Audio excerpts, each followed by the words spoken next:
Hay mga sisi, let's go. Tara, samahan nyo kami. Dito nga pala kami ngayon sa Divine Mercy, Marilao. Bali, magsisimba nga pala kami mga sisi at medyo napaaga kami ng oras dahil alas 3 andito na kami. Kaya ito yung mga bata, nag-iikot-ikot muna sila.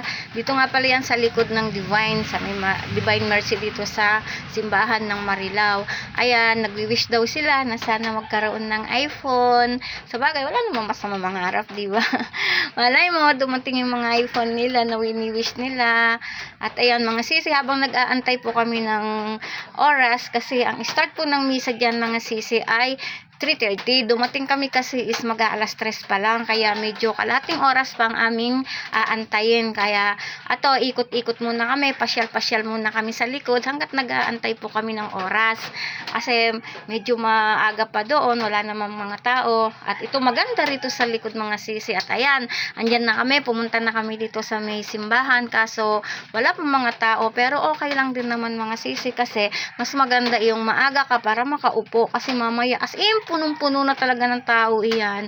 Wala ka talaga maupuan kundi nakatayo na lang doon sa likod. At ayan nga pala yung nandoon po sa unahan, ayan po yung mga pipi sa kabila.